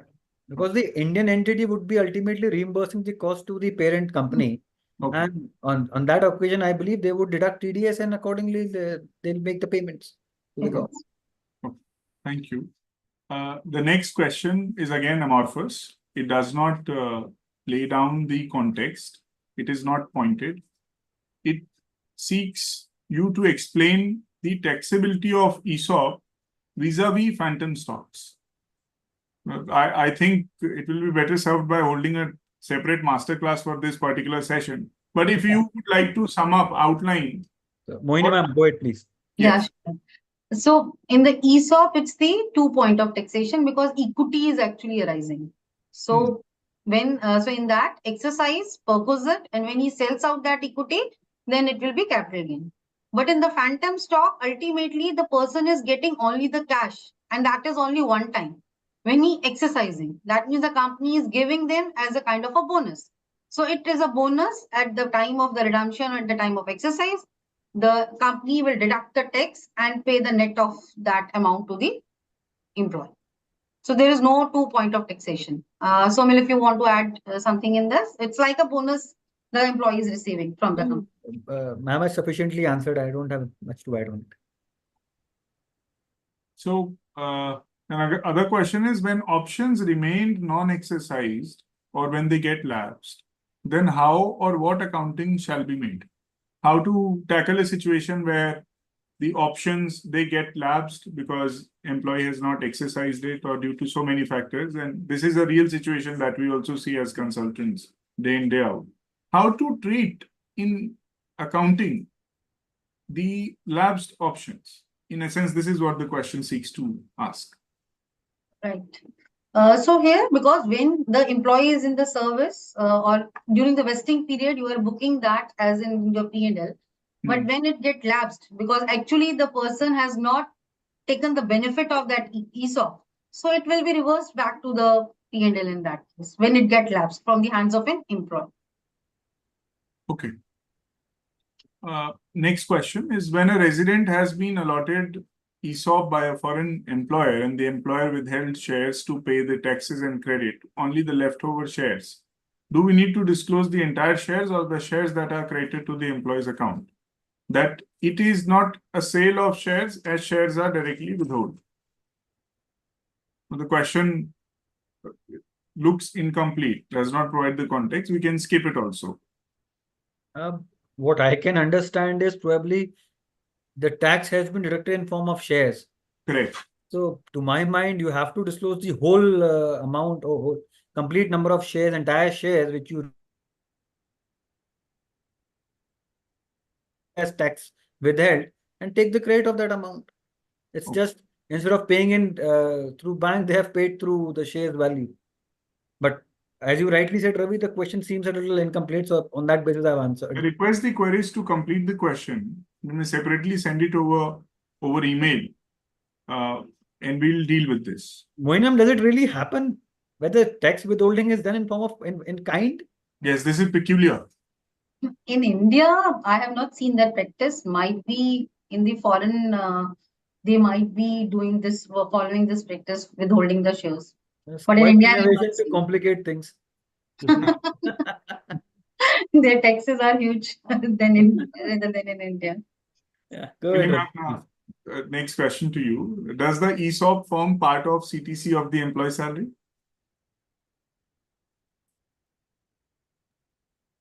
Uh, to me, if it's a yes, because it's a cost to the company when the company is booking the cost in their P&L.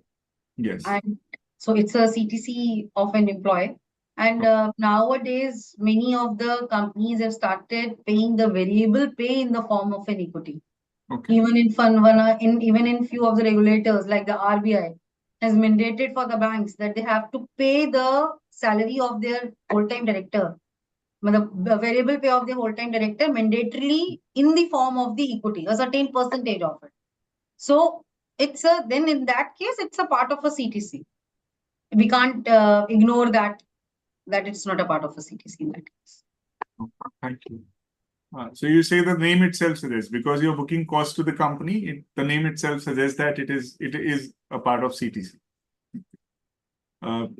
Sanjit, for you, why Black-Scholes is less suitable in comparison to binomial model for ESOP valuation? From my point of view, it should be more suitable, as ESOP will be exercised on fixed date, just like European options. I think it's more of an opinion, but would you like to say something on this? I think the answer is within the question itself. Black-Scholes model is generally used in cases of European model itself. Because the 5 functions which we mentioned were the current value of stock, the volatility, the underlying asset, interest rate, and the exercise price along with the time to expiry.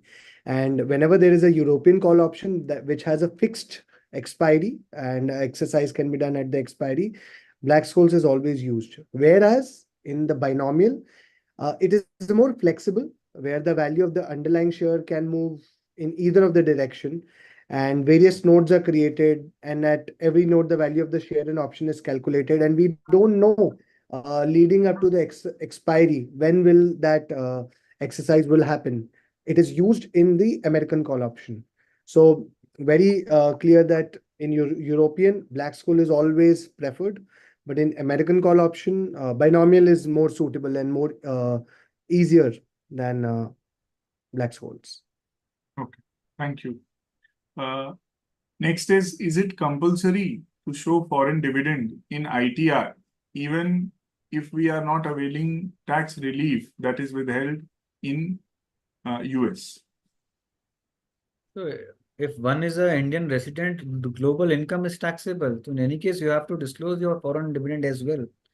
And to my mind, since you have to disclose the dividend, not availing tax relief is not a very wise choice with the utmost respect. The second thing, Ravi, which I would like to highlight here is regarding especially the foreign incomes and most importantly, the foreign shares.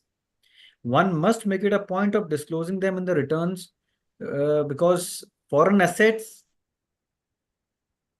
disclosed and non-disclosure, not only in income tax, would cause a lot of consequences in the Black Money Act. So foreign assets must be properly disclosed. It can tantamount to non-disclosure can tantamount to penalty of up to 10 lakh rupees. So one has to be very cautious, very clear that all foreign assets are properly disclosed in the schedule. Because in numerous cases, as we have discussed, parent company issues the shares. Yes. So under the scheme, so one must make it a point in the schedules, in the returns, proper disclosures must be made. And gone are those days with that.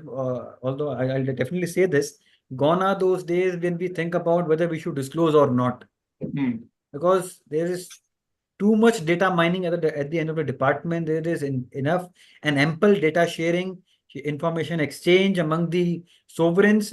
What to say about the internal departments of the country itself. So to think that department may not come to know about it is something is a too high a risk. So we must, as an honest taxpayers, disclose everything, pay taxes, and take whatever best relief are available. I think that's a fundamental advice that everybody must follow. When in doubt, disclose and then plan. That's right. Sanjit, for you, whether valuation report will be required again while granting balance options? I mean, this is talking about partial grant of options. So valuation is required if options are being granted in phased manner? See, valuation is required to book the compensation cost. even if they are being done in a phased manner at different intervals, it would be required to compute the compensation cost of that respective grant, which was done at whichever interval it was. And accordingly, cost has to be booked in the financial statements. Okay, that's helpful. Who has to do valuation report in case of grant stage? Is it by registered valuer or merchant banker? It's a follow-up question by the same So queries. I think at the grant stage, there is nothing mentioned that who does it, but it is anybody who's an independent valuer. But again, as an industry practice, either a registered valuer or a merchant banker is preferred. However, nothing is mentioned whether who has to do it. It can be done by a chartered accountant or a registered valuer or merchant banker. Okay. What is the valuation of ESOP if employee resign before exercising ESOP? I mean, this, I don't think so, that this makes direct sense so far as valuation is concerned. The question again, I'm reading for myself, is what is the valuation of ESOP if the employee resigns before exercising ESOP? Does this... So technically, the valuation is required at the grant stage for Yes. which the employee has already booked the cost. And what over this grant, whenever the company again revises, the estimates have been changed. Accordingly, the cost will be adjusted in the follow-on year. As far as the exercise is concerned, since the employee has not exercised, there will not be any ESOP, valuation to be required then if there is no exercise.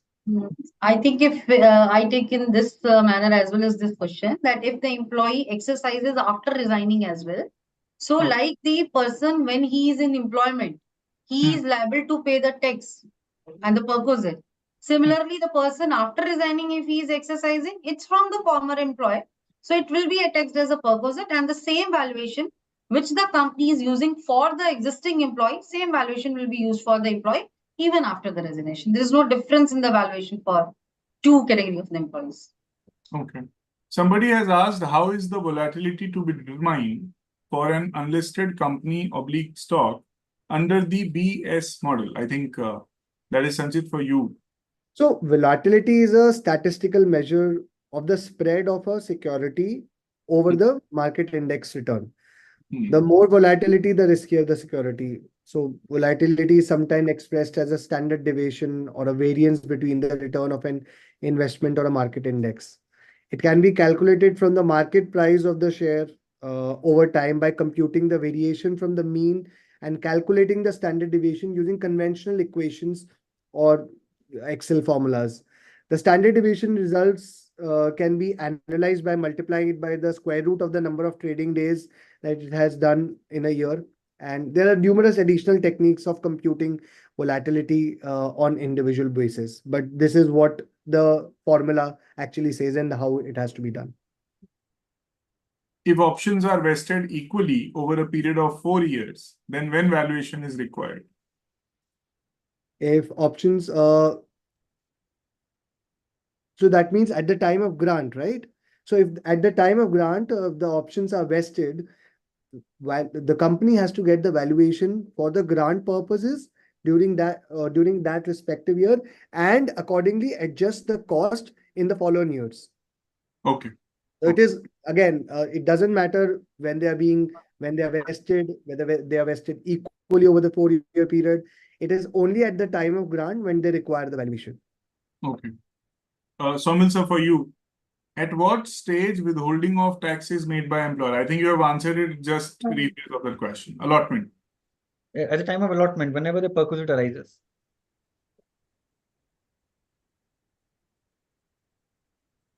Okay. If contract employee is given ESOP, and Moini ma'am, this is for you. Please also see whether the premise on which question is based is even correct or not. They're saying if contract employee is given ESOP, how can he exercise the option if his annual contract expires before exercise date? I thought that only permanent employees could be given. In the unlisted companies, there is a word still permanent is there, but in the listed companies case, now this permanent is being removed. Okay.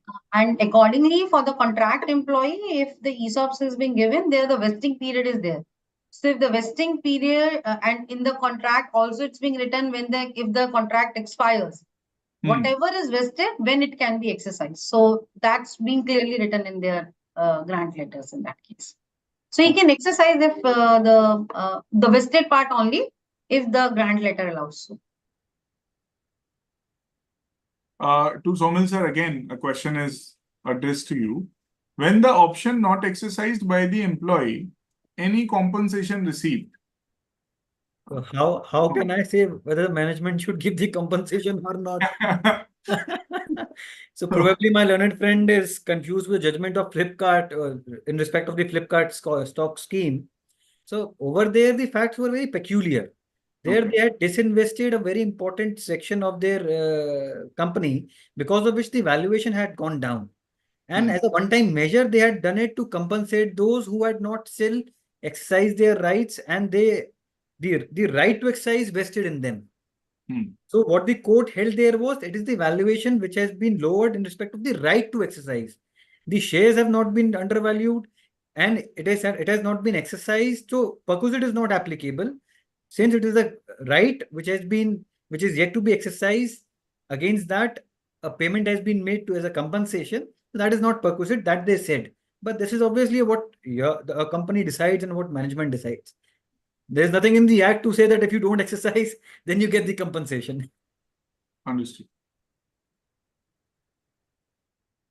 Again, the same question, is it compulsory to show foreign dividend in ITR? I think you have answered it emphatically. So yes, the advice rendered by, or the suggestion is that you prefer disclosing everything and then take measures of tax planning rather than not disclosing or hiding, because I think those are those will put you to more difficult situations. Yeah, Fine, then that will have more severe consequences. Yes. What are the chances of department taking a negative view on NAV method versus DCF? I think we won't be commenting on it because they're asking about chances. We can't. Well, this could be better asked to an astrologer because we can't tell what are the chances. But again, if Sanchit, you have to tell or take this question as which one would be better, NAV or DCF? What would be? How would you give an outline about this? So there is no method which is better. There is no method which is bad. So as given by the valuations, international valuation standard, there are three approaches to valuation: income approach, market approach, and cost approach. DCF approach is DCF valuation is part of the income approach, and NAV is part of the cost approach. Depending upon the industry, the purpose of the valuation is what we take a call on which method is to be applied, either one or all. So if the method actually gives the fair valuation and logically justifies on what methodology was used and why it was not used, is what actually department really looks into. So can't really say which what method has to be applied because there is no one suitable method. It is always subjective depending upon company's industry, purpose, and all of that. Okay. Now there is one question. A querist has said that probably his question was not answered. He wants to know whether the exercise price is straight away given by the company or merchant bankers calculated. And if merchant bankers calculated, then how it is different from the FMB? The merchant banker will arrive the fair market value of the company.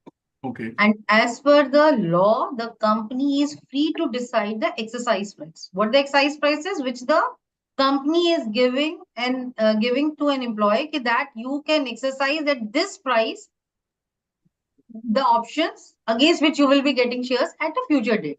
So fair market value is the base which the merchant banker is deciding, and the company can give a discount over it to arrive at an exercise price. So okay.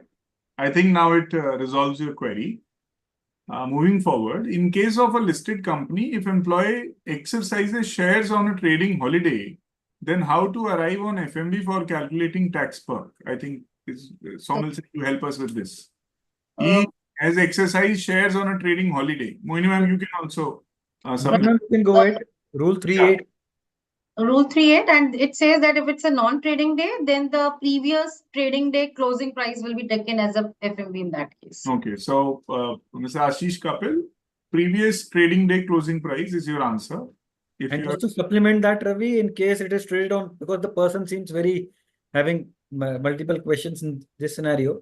If it is traded on multiple stock exchanges, then the stock exchange on which the highest volume is there, that would be taken. that price, yes. So the previous day closing price and the highest, the price of stock exchange where highest volume. That's what you. That's right. In case it is traded on more than one stock exchange More than on one the stock previous day, then the stock exchange on which the highest volume was there of Okay. trade.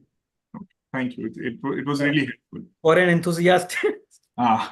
it's all given in Rule 3, Sub-Rule 8 of the income tax rules. Okay. Please explain the taxability of ESOP vis-a-vis phantom stocks. I think this was taken up by Sanchit earlier and you also. Please explain the taxability of ESOP again from the point of view of allowability of expenses. So somebody is asking, explain the taxability of ESOP vis-a-vis phantom stocks. And because the gentleman has put this question thrice, and so therefore I'm putting forward based on his insistence.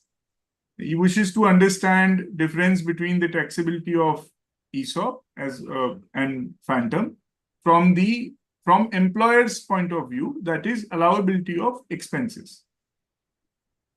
So, as Mohinam explained, I believe phantom stocks, as far as ESOPs are concerned, as an employer, you get deduction under Section 37(1). The difference between the amount on which the excise price and the FMV, as an employer, you get the deduction under Section 37(1).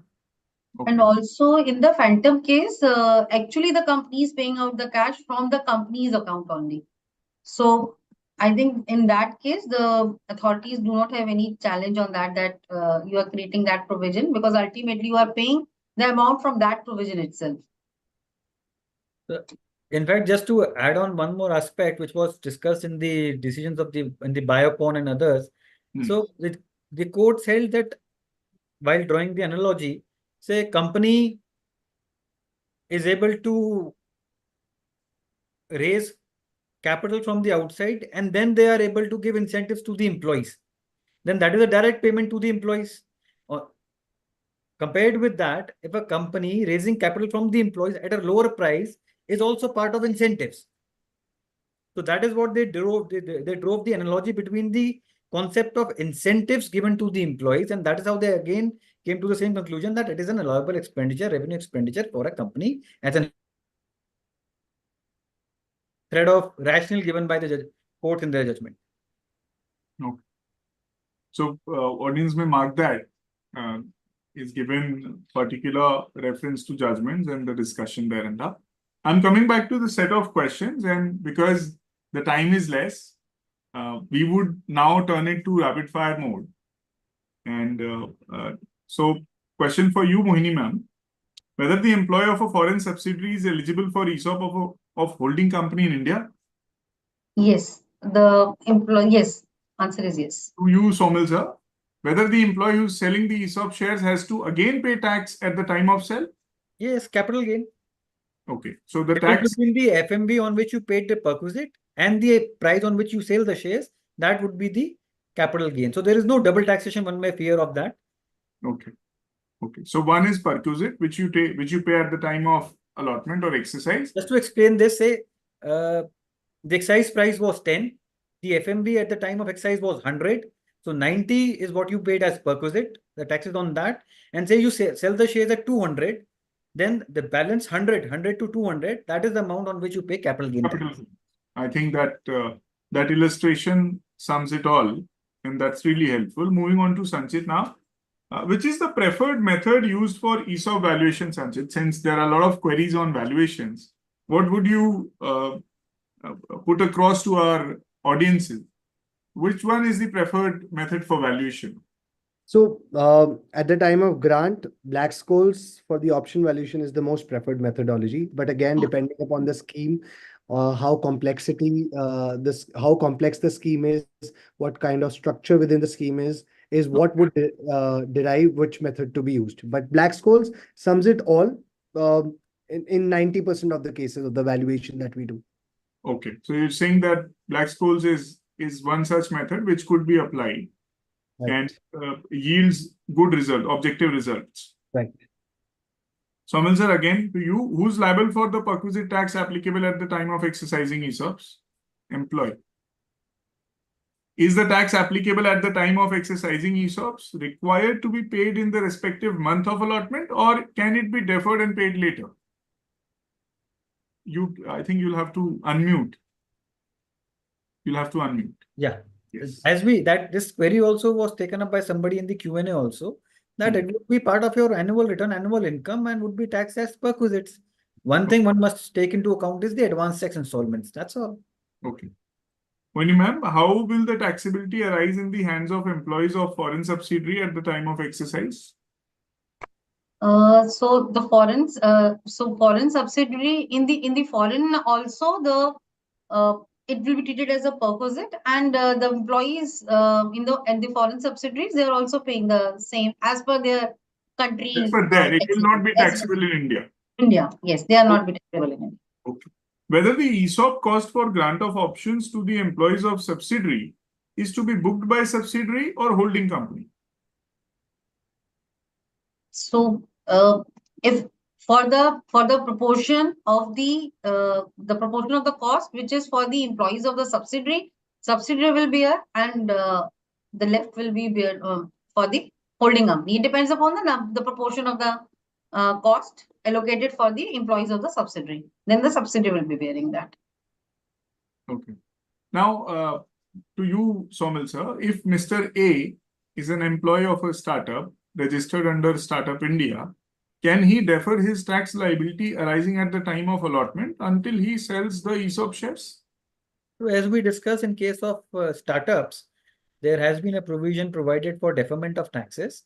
So in those three events, whichever occurs first, that either after 5 years, or whenever the employee sells the shares, or whenever he leaves the company, whichever occurs first, it would be brought to taxation. But the tax rates would be enforced relevant to the financial year in which the allotment was done. Thank you. Sanjit, now to you. ESOP valuation is purely for employee benefit purposes. So what factors are to be considered to arrive at their valuation? So ESOP valuation is again ESOP is given for the benefit of the employees, but the ESOP valuation is for the booking of cost for the companies in their financial statements. So the factors, there are multiple factors: the underlying price, the volatility of the stock, the interest rate, the dividend yield. All of these things are to be considered while valuing the ESOPs. Okay, so you're saying that while the objective of allotting ESOP is employee benefit, the valuation has to be objective, true and fair, and it should reflect the cost accurately in the books of the company. That's how you distinguish between the objective of ESOP and the objective of its valuation. I think that's wonderful. We have already surpassed the time that was slotted.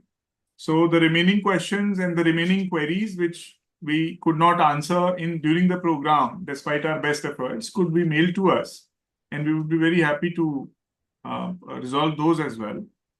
But before we close today's session, I would like to ask each one of you to give a summary takeaway for our audiences on this seminal topic, which is not frequently talked about, but is really essence for today's management of human capital and dealing with the taxation and valuation aspects, that is peripheral to the key objective of retaining human capital through ESOPs. So I would like to start with Moini ma'am.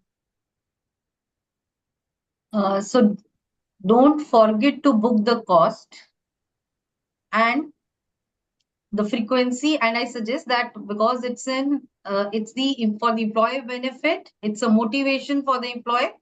So regularly go for the valuations at least 1 year if you have your ESOPs in the company. So the employee can see the growth which he is actually be getting through the ESOPs. Other than that which is required minimum from the point of view of the law, you should go for at least once in a year that valuation. Okay. Coming to you, Sanchit, how would you like to sum this up? So ESOP in itself is a very growing term in the past 10 years. And thanks to the startups that they have started giving ESOPs to their employees, which have made so many employees millionaires, so to say.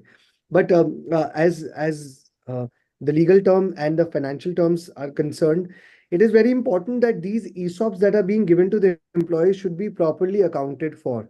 And the tax which accounts on those ESOP given to the employees should be again be given to the government as per the rules made in the Income Tax Act. So that is all that I would say, that it has to be accounted for properly, both in terms of the fair market value and the discount for which the employees are being given at, and the tax on them. Okay, that's really helpful. Now, the last but by any measure not the least, Somil sir, you sum it up. There has been a number of times we hear that regarding the taxability of the ESOPs, especially the individual employee taxpayers are too stressed. So they need not be that stressed. It's not that complex.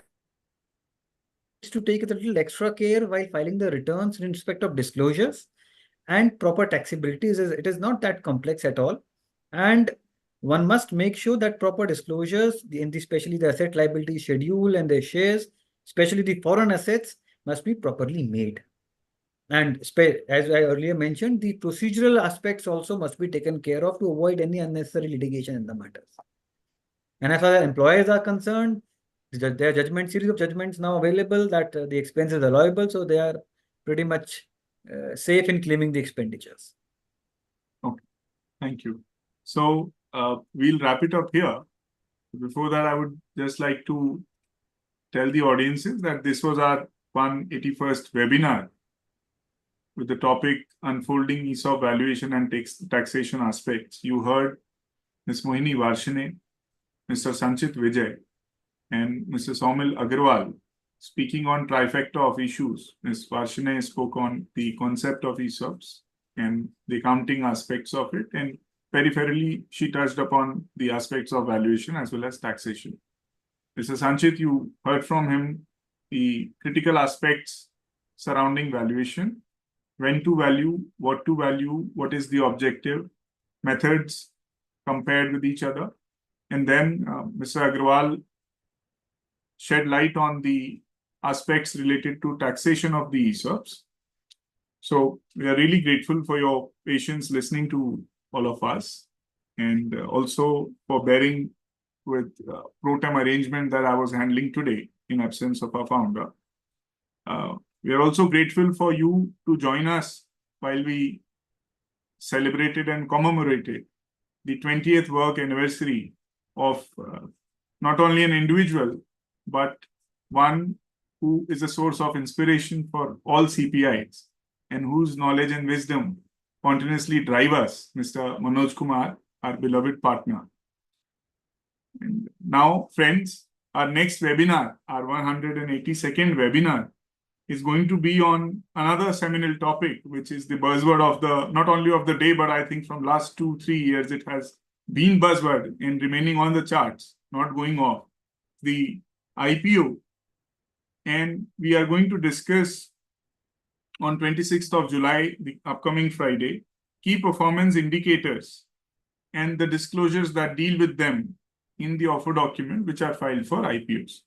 So looking forward to see you all in even larger numbers and with more participations. Your queries, your participation, they drive us, they motivate us, and it has been motivating us for last 4.5 years.